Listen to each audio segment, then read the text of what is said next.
નમસ્કાર મિત્રો, સ્વાગત છે તમારું અમારી વાસ્તુરંગ યુટ્યુબ ચેનલમાં। મિત્રો, શિવ ભગવાનની આ કથાને જો કોઈએ સાંભળી લીધી તો તેનો બેડો પાર થઈ જશે। તેમજ એકવાર આ કથાના શ્રવણથી ઘરની ગરીબી તેમજ દરિદ્રતા દૂર થાય છે। તો મિત્રો, વિડીયોમાં આગળ જતા પહેલા જો તમે ઈચ્છતા હોવ કે મહાદેવની કૃપા તમારી ઉપર સદા બની રહે તો વિડીયોને લાઈક કરી અને કમેન્ટમાં હર હર મહાદેવ જરૂર લખી દેજો। મિત્રો, આજે અમે તમને ભગવાન શિવની ખૂબ જ પવિત્ર કથા સંભળાવવા જઈ રહ્યા છીએ કે જેનું વર્ણન શિવ પુરાણમાં પણ કરવામાં આવ્યું છે અને કહેવાય છે કે જે કોઈ આ કથાને આખી સાંભળશે તો મિત્રો એના જીવનમાં ક્યારેય ગરીબી નહીં આવી શકે। મિત્રો, શંકર ભગવાન પોતે એવું કહે છે કે જો કોઈ આ કથા સાંભળશે તો તેને એની બધી જ બીમારીમાંથી મુક્તિ મળી જશે। તેમજ આ કથાના માધ્યમથી અમે લોકો તમને એ પણ જણાવશું કે મિત્રો આ શ્રાવણ મહિનામાં આ ભગવાન શંકરની કથાનું શ્રવણ કરવાથી કયા ફળની પ્રાપ્તિ થાય છે। તો મિત્રો, તમે બધા આ કથાને આખી સાંભળજો, આથી શંકર ભગવાન એની બધી જ મનોકામના પૂરી કરશે। મિત્રો, એક સમયની વાત છે કે એક નગરમાં એક પંડિત રહેતો હતો। તે જન્મથી જ બહુ ગરીબ હતો। એ પંડિત એક પુત્ર હતો, તેનું નામ સોમનાથ હતું। તે પંડિત સવારે નાહી ધોઈને તુલસીને જળ અર્પણ કરતો હતો અને તે દરરોજ નગરમાં જઈને કથાઓ બધાને સંભળાવતો હતો। પણ મિત્રો, તે પંડિતના પ્રયત્નોને કારણે તેની પત્નીને આ બધા કામ છે એ ગમતા ન હતા, કારણ કે તે પંડિતની પત્ની છે એ વર્ષોથી શંકર ભગવાનની પૂજા કરતી હતી અને શ્રાવણના બધા જ દિવસોમાં વ્રત કરતી હતી। તેમજ આ બધું કર્યા પછી પણ તેને ગરીબીનો સામનો કરવો પડ્યો હતો। આથી આ કારણે પંડિતની પત્ની ભગવાન ભોળાનાથ ઉપર બહુ ગુસ્સો કરવા લાગી હતી। આથી તેણે તેની પૂજા અર્ચના કરવાનું છોડી દીધું હતું। આવી રીતે એ પંડિત જ્યારે જવાન હતો ત્યારે કોઈ પણ રીતે ભગવાનની પૂજા પાઠ કરીને જે ધન મળતું હતું એનાથી તેના પરિવારનું ભરણ પોષણ કરતો હતો। પછી એકવાર પંડિતની પત્નીએ પાછું એકવાર ભગવાન ભોળાનાથની પૂજા અર્ચના કરવાનું ચાલુ કરી દીધું। તે એવું માને છે કે એવો એક દિવસ ચોક્કસ આવશે કે જ્યારે તેની બધી ઈચ્છા પૂર્ણ થઈ જશે અને તેની ગરીબી પણ દૂર થઈ જશે। પરંતુ આટલી પૂજા કર્યા પછી પણ તેને પૂજાનું કોઈ પરિણામ મળતું ન હતું કે જેના કારણે તે બહુ દુઃખી થઈ જતી હતી। તે એવું વિચારતી હતી કે આપણે એવું કહ્યું પાપ કર્યું છે કે જાણે આપણે આટલી બધી ગરીબીને સહન કરવી પડે છે। આથી હવે ધીમે ધીમે પંડિત અને તેની પત્ની બહુ ઘરડા થતા જાય છે અને હવે તે પંડિતના શરીરમાં એટલી બધી શક્તિ પણ નહોતી કે બહાર જઈને કથા કરી શકે। હવે તે પંડિત પણ બીમાર રહેવા લાગ્યો, તેમજ ઘરનું ભરણ પોષણ કરવા માટે કોઈ હતું નહીં। આથી તે પંડિતને બહુ ચિંતા થવા લાગી। હવે તેના ઘરમાં બહુ ગરીબી આવી ગઈ હતી। પછી પંડિતની પત્ની છે એ બહુ ગુસ્સે થવા લાગી। પછી તેણે પાછું ભગવાન શિવની પૂજા કરવાનું છોડી દીધું અને તેના પતિને પણ ના પાડવા લાગી। પણ પંડિત ભગવાનની પૂજા કરવાનું છોડતો નથી। પછી એક દિવસ તે ગુસ્સે થઈને કહે છે કે આપણે લોકો ક્યાં સુધી ભગવાન શિવની પૂજા કરતા રહેશું? આપણે હવે ઘરડા થઈ ગયા છીએ અને આપણે ગરીબ પણ થઈ ગયા છીએ। પછી તેની પત્ની તેના પતિને કહેવા લાગી કે હે નાથ, હું પણ મૂર્ખ છું કે મેં એક વખત ભગવાન ભોળાનાથની પૂજા કરવાનું બંધ કરી દીધું હતું અને પાછું પૂજા કરવાનું શરૂ કરી દીધું હતું। મેં શ્રાવણ મહિનાના બધા દિવસોમાં વ્રત રાખ્યા હતા। પત્નીની વાત સાંભળીને પંડિત તેની પત્નીને કાંઈ કહેતો નથી, કારણ કે તેમને તેમના પ્રિય ભગવાન ભોળાનાથ ઉપર પૂર્ણ શ્રદ્ધા હતી। ત્યાં તેમનો પુત્ર સોમનાથ છે એ શિક્ષા ગ્રહણ કરી રહ્યો હતો। પછી થોડાક દિવસમાં તેનું ભણતર પૂરું કરીને જ્યારે તે ઘરે આવ્યો ત્યારે તેના માતા પિતાને કષ્ટમાં જોયા તો તે તેના આવનારા ભવિષ્યની ચિંતા કર્યા વગર તેણે તેના માતા પિતાની સેવા કરવાનું શરૂ કર્યું અને તેની બધી જ મનોકામના પૂરી કરવાનું શરૂ કર્યું અને તેના દીકરાએ ઘરનો બધો બોજ તેના ઉપર લઈ લીધો અને તે છોકરો પણ પોતે નગરમાં જઈને ભોળાનાથની કથા સંભળાવવા લાગ્યો અને જે દક્ષિણા મળતી એનાથી તેના માતા પિતાનું ભરણ પોષણ કરતો હતો। આવી રીતે ઘણા દિવસો વીતવા લાગ્યા। પરંતુ એક દિવસ સોમનાથ તે નગરના ભગવાન ભોળાનાથના પ્રાચીન મંદિરમાં પૂજા કર્યા પછી કથાનું શ્રવણ કરાવતા પહેલા કહે છે કે જે કોઈ પણ ભગવાન ભોળાનાથની આ પવિત્ર કથાને જો સાચા મનથી સાંભળે છે તો ભગવાન ભોળાનાથ એની બધી જ મનોકામના પૂર્ણ કરે છે। તે નગરના રાજા પણ મંદિરમાં ઉપસ્થિત હતા તો સોમનાથની આ વાત રાજાને બહુ પસંદ આવી। આથી રાજા છે એ સોમનાથ પાસે પહોંચે છે અને કહે છે કે શું તમે દરરોજ મારી રાજકુમારીને આ કથા સંભળાવશો, કારણ કે હું પણ ઈચ્છું છું કે મારી પુત્રીને રાજકુમાર જેવો પુત્ર મળે અને હું તમને દરરોજ દક્ષિણા તરીકે ખૂબ જ પૈસા આપીશ। સોમનાથ રાજાના આવા શબ્દો સાંભળીને બહુ ખુશ થઈ જાય છે અને રાજકુમારીને દરરોજ કથા સંભળાવવા માટે રાજી થઈ જાય છે। રાજકુમારીને તેના રાજમહેલમાં દરરોજ કથાઓ સંભળાવીને હવે સોમનાથ તે શહેરના રાજાની પુત્રીને દરરોજ વાર્તા સંભળાવવા લાગ્યો અને તેને જે પણ પૈસા મળ્યા એનાથી તેના પરિવારને ટેકો આપવા લાગ્યો।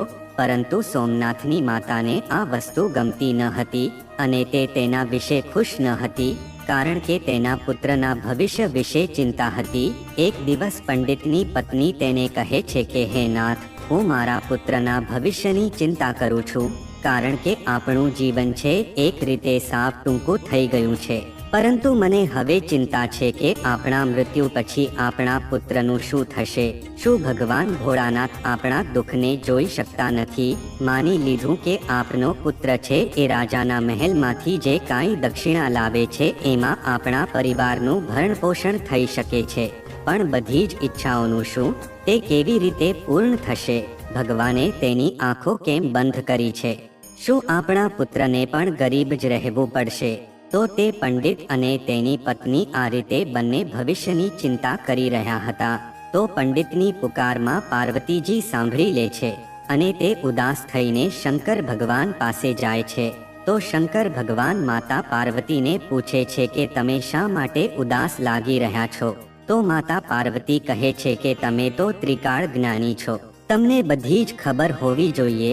પૃથ્વીલોકમાં આ પંડિત અને તેની પત્ની તમારી બહુ પૂજા અર્ચના કરી રહ્યા છે, પણ તેમ છતાં તે લોકો ગરીબ જ શા માટે રહે છે? તો કૃપા કરીને તમે તે લોકોનું જીવન હવે બચાવી લો, નકર તે તમારી પૂજા અર્ચના કરવાનું જ છોડી દેશે। તો માતા પાર્વતીના આ શબ્દો સાંભળીને ભગવાન ભોળાનાથ કહે છે કે હે દેવી પાર્વતી, તમે ચિંતા ન કરો, આપણે બંને એ પંડિતના ઘરે જઈશું અને પૃથ્વી ઉપર જઈને શિવ લીલા કરીશું। આમ કહીને ભગવાન ભોળાનાથ પૃથ્વી ઉપર આવે છે અને પૃથ્વી ઉપર આવીને તે લોકો સંતનું રૂપ ધારણ કરી લે છે અને તે પંડિતના ઘરની પાસે પહોંચે છે અને તેના ઘરે જઈને ભિક્ષાનદેહી એવું કહે છે। ત્યારે તેનો અવાજ સાંભળીને તે વૃદ્ધ પંડિત બહાર આવે છે, તેને નમસ્કાર કરે છે અને કહે છે કે હે મુનિવાર, તમારું સ્વાગત છે, મને કહો કે હું તમને કેવી રીતે મદદ કરી શકું? તે મનમાં વિચારવા લાગ્યો કે અમારા મહેમાન છે, મારે તેને ના પાડવી ન જોઈએ, નકર તે મને શ્રાપ આપશે, પણ હું તેને સાચવીશ કેવી રીતે? એમ વિચારીને તેને કહ્યું કે હે મુનિવર, મારો પુત્રો છે આ નગરના રાજાની પુત્રીને કથા સંભળાવીને જે કાંઈ પણ લાવશે તે અમારા ત્રણેયનું ભોજન પૂરું કરશે। થોડા સમય માટે હું ભોજનની વ્યવસ્થા કરું છું। તો ભગવાન ભોળાનાથે તે પંડિતને એક પાત્ર આપ્યું અને કહ્યું કે હવે તમે તમારી પત્નીને કહેજો કે આ પાત્રમાં રસોઈ કરજો, આથી આપણે બધા જમી શકીએ। પછી શંકર ભગવાને જે વાસણ આપ્યું કે એમાં પંડિતની પત્નીએ રસોઈ બનાવી હતી અને પછી એમાંથી બનેલી રસોઈ બધાને પીરસે છે। ભોજન ખૂટતું જ ન હતું અને તે લોકો બધા આશ્ચર્યચકિત થઈ ગયા હતા। પછી સવારે સોમનાથ રાજકુમારીને કથા સંભળાવવા જતો હતો ત્યારે રસ્તામાં અચાનક સંતના રૂપમાં ભગવાન ભોળાનાથે સોમનાથને પૂછ્યું કે હે પુત્ર, તું ક્યાં જાય છે? ત્યારે સોમનાથ ભગવાનને કહે છે કે મુનિવર, હું આ નગરના રાજાની પુત્રીને કથા સંભળાવવા માટે જઈ રહ્યો છું। તો ભગવાન ભોળાનાથ સંત સ્વરૂપે તે સોમનાથને કહ્યું કે હે પુત્ર, આજે તું જ્યારે રાજકુમારીને કથા સંભળાવવા જાય ત્યારે તું તેને કહેજે કે તમે કઈ મનોકામનાની પૂર્તિ માટે આ કથાનું શ્રવણ કરો છો। આથી તે રાજકુમારી પાસે પહોંચી જાય છે અને તેને કથાનું શ્રવણ કરાવવા લાગે છે। પછી આ સોમનાથ છે એ રાજકુમારીને પ્રશ્ન પૂછે છે કે તમે કઈ મનોકામનાની પૂર્તિ માટે આ કથાનું શ્રવણ કરો છો? રાજકુમારી કહે છે કે મને કોઈ સારો વર મળે એટલા માટે હું આ કથાનું શ્રવણ કરું છું. રાજકુમારીના આ શબ્દો સાંભળીને સોમનાથ ઘરે પાછો આવે છે અને ભગવાન ભોળાનાથ અને બધી વાત કહે છે. તો ભગવાન ભોળાનાથ ઋષિના રૂપમાં સોમનાથને કહે છે કે હે પુત્ર, હવે પછીના દિવસે તું રાજકુમારીને કથાનું શ્રવણ કરાવવા જ્યાં ત્યારે પાછો આ જ પ્રશ્ન પૂછજે. પછી તેને તું એમ કહેજે કે તમારે જેવો પતિ જોવે છે એવો ફક્ત હું જ છું. બસ આટલું બોલીને તું ત્યાંથી ભાગી જજે. પછી સોમનાથ ભગવાન ભોળાનાથને સંત સ્વરૂપે કહે છે કે મુનિવાર, હું ક્યાં એક ગરીબ પંડિતનો પુત્ર અને ક્યાં આ નગરની રાજકુમારી, તો અમે લોકો કેવી રીતે લગ્ન કરી શકીશું? અને તે જે દક્ષિણા આપે છે એની ઉપર તો મારું ઘર ચાલે છે. પણ જો રાજાને ખબર પડશે તો અમને બધાને મૃત્યુ દંડ આપશે. આથી હું આ નહીં કરી શકું. તો સોમનાથની વાત સાંભળીને ભગવાન ભોળાનાથે સંત બનીને કીધું કે હે પુત્ર, ઠીક છે, હું તારા પરિવારને બચાવી લઈશ, તું ચિંતા ના કર. તો સોમનાથ આ સંતના ચમત્કારથી ગભરાઈ જાય છે અને તે મનમાં વિચારે છે કે મને અને મારા પરિવારને રાજા મૃત્યુદંડ આપી દેશે. પણ તેમ છતાં તે સંતની વાત માનીને પાછો તે રાજમહેલમાં રાજકુમારીને કથાનું શ્રવણ કરાવવા માટે જાય છે. ત્યાં પહોંચીને તે રાજકુમારીને ભગવાન ભોળાનાથની કથાનું શ્રવણ કરવા લાગ્યો. પછી પાછો તે જ પ્રશ્નો પૂછ્યો કે રાજકુમારીજી, તમે કઈ મનોકામનાની પૂર્તિ માટે આ કથાનું શ્રવણ કરો છો? તો તે રાજકુમારીએ ફરી એ જ જવાબ આપ્યો કે જે એને પહેલા દિવસે આપ્યો હતો. પછી સોમનાથે તે રાજકુમારીને કહ્યું કે તમારે જેવો વર જોઈએ છે એવો વર હું જ છું. આટલું બોલીને સોમનાથ ત્યાંથી ભાગીને ઝડપથી પોતાના ઘરે આવી જાય છે. સોમનાથની આ વાત સાંભળીને રાજકુમારી બહુ ગુસ્સે થઈ જાય છે અને તેની દાસીને બોલાવીને આ બધી વાત કહે છે. પછી જ્યારે આ વાત રાજાને ખબર પડી તો તે બહુ ગુસ્સે થયા. તે એવું કહેવા લાગ્યા કે હું તે સોમનાથને જરૂર સજા આપીશ. તો પછી રાજા છે એ રાજ દરબાર બોલાવીને પંડિતને સજા આપવાનું વિચારવા લાગે છે. તો તેના સેનાપતિ કહે છે કે રાજા, જો આપણે તે પંડિતને ફાંસીની સજા આપશું તો તમારી ઉપર બહુ પાપ લાગશે. આથી આપણે તેને કંઈક અલગ જ રીતથી સજા આપવી જોઈએ. પછી રાજાએ લાંબા સમય સુધી વિચાર્યું અને કહ્યું કે તમે તે પંડિતને કહો કે મારી રાજકુમારીના લગ્ન હું તમારા પુત્ર સોમનાથ સાથે કરાવવા માંગુ છું. પણ જો અમારી અમુક ઈચ્છાની પૂર્તિ નહીં થાય તો અમે તમારા આખા પરિવારને મૃત્યુદંડની સજા આપીશું. રાજાની પહેલી શરત એ હતી કે અમારા મહેલમાં જેટલા તંબુ જેવા ઓરડા છે એટલા મહેમાન હોવા જોઈએ. એક પણ ઓરડો ખાલી રહેવો જોઈએ નહીં. તેમજ બીજી શરત એ હતી કે અમે જેટલું ભોજન બનાવીએ એ બધું પૂરું થઈ જવું જોઈએ.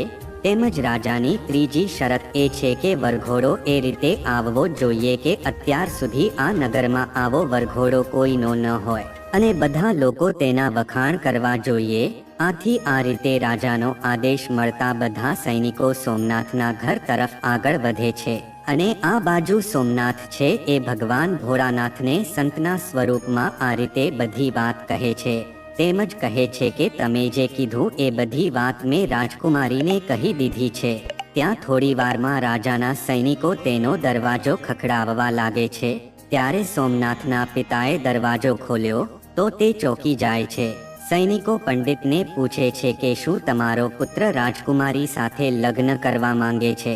રાજાએ તેની પુત્રીના લગ્નની મંજૂરી પણ આપી દીધી છે, પણ તેની કેટલીક શરતો છે એ તમારે અવશ્ય પૂરી કરવી પડશે, નકર તમારા આખા પરિવારના સભ્યોને મૃત્યુદંડ આપવામાં આવશે. તો પંડિત કહેવા લાગ્યા કે રાજાની એવી કઈ શરતો છે, અમને પણ જણાવો. તો સૈનિકો પંડિતને કહેવા લાગ્યા કે રાજાની પહેલી શરત એ હતી કે અમારા મહેલમાં જેટલા તંબુ જેવા ઓરડા છે એટલા મહેમાન હોવા જોઈએ, એક પણ ઓરડો ખાલી રહેવો જોઈએ નહીં. તેમજ બીજી શરત એ હતી કે અમે જેટલું ભોજન બનાવીએ એ બધું પૂરું થઈ જવું જોઈએ. તેમજ રાજાની ત્રીજી શરત એ છે કે વરઘોડો એ રીતે આવવો જોઈએ કે અત્યાર સુધી આ નગરમાં આવો વરઘોડો કોઈનો ન હોય. અને બધા લોકો તેના વખાણ કરવા જોઈએ. જો વરઘોડો સારો નહીં હોય તો બધા જ મહેમાનોને મૃત્યુ દંડ આપવામાં આવશે. સૈનિકોની વાત સાંભળીને પંડિતના હાથ પગ ધ્રુજવા લાગે છે. પછી આ બધી વાત સાધુ રૂપી ભગવાન ભોળાનાથ પંડિતને અને સોમનાથને કહે છે કે તમે લોકો ડરતા નહીં અને લગ્નની તૈયારી કરવા લાગો અને તમારો જવાબ આપીને રાજાના સૈનિકો અને વિદાય આપી દો. તેની સાથે જ તેને એમ કહી દો કે તમે પણ લગ્નની તૈયારી શરૂ કરી દો અને અમે પણ વરઘોડો લઈને આવી જઈશું.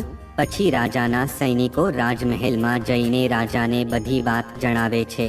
જ્યારે સોમનાથ તરફથી રાજાને સકારાત્મક જવાબ મળ્યો ત્યારે તે ખૂબ જ આશ્ચર્યચકિત થઈ ગયા અને તે મનમાં ચિંતિત થવા લાગ્યા. રાજાના મનમાં આવે બહુ બધા વિચાર આવવા લાગ્યા કે આવું કઈ રીતે બનાવી શકે, પણ જો તે મારી શરત પૂરી નહીં કરી શકે તો હું તે બધાને જરૂર મૃત્યુ દંડ આપીશ. અને આ બાજુ સોમનાથ છે એ ગામના લોકોના ઘરે જઈને લગ્નનું આમંત્રણ આપવા લાગ્યો, પણ ગામના લોકો તો તેને ના પાડવા લાગ્યા. આથી સોમનાથ હવે ચિંતા કરવા લાગ્યો. ગામના કોઈ લોકો તેના લગ્નમાં આવવા રાજી ન હતા, પણ હવે દિવસો એમ જ જતા હતા અને હવે લગ્નનો દિવસ આવી ગયો હતો. પછી સાધુ રૂપી ભગવાન ભોળાનાથે સોમનાથને બહુ ઉદાસ જોયો તો તે તેને કહેવા લાગ્યા કે એ પુત્ર, આજે તો તારા લગ્ન થવાના છે, પણ તું કેમ આટલી બધી ચિંતા કરે છે? હું તારી સાથે છું, તું જરૂર ચિંતા ના કરતો. તો સોમનાથ ભગવાન ભોળાનાથને કહેવા લાગ્યો કે હે મુનિવાર, તમને કહેવાનો શું ફાયદો છે? મારું નસીબ જ ખરાબ છે. નસીબમાં જે લખ્યું હોય તે જ થઈને રહે છે. આટલું બોલીને તે તૈયાર થઈ જાય છે અને રાજમહેલ તરફ જવા નીકળે છે.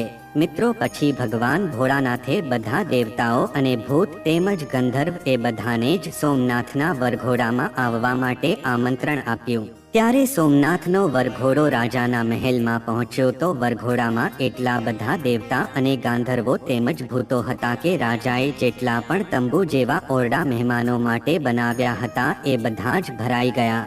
થોડાક મહેમાનો છે એને બહાર પણ રહેવું પડ્યું હતું. પછી રાજાએ મનમાં એવું વિચાર્યું કે લગ્નમાં આટલા બધા મહેમાનો કઈ રીતે આવ્યા હશે, મારે એકવાર જઈને જોવું પડશે. આટલું વિચારીને રાજા છે તરત જ વરઘોડામાં આવેલા મહેમાનો પાસે જાય છે. પછી જ્યારે ભોળાનાથે રાજાને વરઘોડા પાસે આવતા જોયા તો ત્યારે તેમણે શુક્ર અને શનિદેવને બાળકનું રૂપ ધારણ કરાવ્યું અને પછી ભૂખના કારણે તે બંને રડતા હોય તેવું નાટક કરાવ્યું. પછી રાજાએ આ બે બાળકોને ભૂખના કારણે રડતા જોયા તો તે રાજા છે એ ભોળાનાથ રૂપી સંત પાસે જાય છે. તો ભગવાન ભોળાનાથ રાજાને જવાબ આપે છે કે આ બંને બાળકો છે બહુ ભૂખ્યા છે, આટલા માટે તે રડી રહ્યા છે. પછી રાજાએ તે બંને બાળકોને ભોજન કરાવવા માટે મહેલમાં મોકલી દીધા. થોડી જ વારમાં રાજાના સૈનિકો આવ્યા અને રાજાને કહેવા લાગ્યા કે હે રાજન, તે બંને બાળકોએ તો બધું જ ભોજન ખાઈને સમાપ્ત કરી દીધું છે, તો પણ તે બાળકો હજી પણ રડી રહ્યા છે કે તેને હજી પણ ભૂખ લાગી છે. રાજા તેના સૈનિકોના આવા શબ્દોને સાંભળીને ચોંકી જાય છે, કારણ કે હવે તેનો બધો જ અહંકાર તૂટી ગયો હતો. આથી રાજા ભગવાન ભોળાનાથના ચરણોમાં હાથ જોડીને નીચે નમી ગયો અને કહેવા લાગ્યો કે હે સંત મહારાજ, હવે મારી લાજ તમારા હાથમાં છે. ત્યારે ભગવાન ભોળાનાથજીએ કહ્યું કે કોઈ વાંધો નહીં હે રાજન, તું ચિંતા ના કર, તમે મહેલમાં જઈને લગ્નની તૈયારીમાં લાગી જાઓ. હવે એક રાજકુમાર કરતા આ સોમનાથનું મુખ છે એ ચંદ્ર જેવું ચમકતું હતું. સોમનાથ એક સુંદર રથમાં બેસીને રાજમહેલમાં જવા લાગ્યો. સોમનાથના વરઘોડાનું આવું દ્રશ્ય જોઈને નગરના તેમજ મહેલના બધા લોકો એવું કહેવા લાગ્યા કે આ પંડિતનું નસીબ તો જુઓ, અને તેના સોમનાથનું નસીબ ચમકી ગયું છે. આપણે અત્યાર સુધીમાં આવો વરઘોડો કોઈનો આ શહેરમાં જોયો નથી. માતા પાર્વતીજી હવે ભગવાન ભોળાનાથને કહે છે કે આ વસ્તુ તો હકીકતમાં સાચી જ છે કે જેને તમારો આશીર્વાદ મળે છે એના માટે અન્ન અને સંપત્તિના દરવાજા છે ખુલી જાય છે. તો ભગવાન ભોળાનાથ માતા પાર્વતીને કહે છે કે હે દેવી પાર્વતીજી, દરેક ભક્તને મારી ઉપાસનાનું ફળ હું અવશ્ય આપું છું, પણ જ્યાં સુધી તેના પાપોનો નાશ ન થાય ત્યાં સુધી તેને મુશ્કેલી વેઠવી જ પડે છે, પછી જ તેના નસીબ ચમકે છે. હવે પછી સોમનાથ અને તે રાજકુમારી બંનેના વિધિવત લગ્ન થાય છે. પછી સોમનાથ રાજકુમારીને લગ્ન કરીને પાલખીમાં લઈને ઘરે લાવે છે. તો મિત્રો, જે કોઈ વ્યક્તિ ભગવાન ભોળાનાથની કથા દરરોજ સાંભળે છે તો આ સોમનાથની જેમ એનું પણ નસીબ ચમકી જાય છે. આથી રાજકુમારીએ પણ ભગવાન ભોળાનાથની કથા સાંભળી હતી. આથી જ તેને ભગવાન ભોળાનાથ અને માતા પાર્વતીની કૃપાથી એક સારો વર મળી ગયો હતો. પછી સોમનાથની માતાએ પણ ભગવાન ભોળાનાથની પૂજા અર્ચના કરવાનું શરૂ કરી દીધું અને પછી દરરોજ દાન કરવાનું પણ શરૂ કરી દીધું. આવી રીતે તેનું નસીબ ચમકી ગયું. હવે તેના ઘરમાં ધનની વર્ષ થતી હતી, કારણ કે ભગવાન ભોળાનાથની પૂજાનું ફળ તેને મળી ગયું હતું. તો મિત્રો, જો આ માહિતી તમને ગમી હોય તો વિડીયોને લાઈક કરી અને ચેનલને સબસ્ક્રાઇબ પણ કરી દેજો, કે જેથી કરીને અમે રોજ વાસ્તુશાસ્ત્રને લગતા વિડીયો લાવતા રહીએ. તમારો દિવસ શુભ રહે મિત્રો. ધન્યવાદ.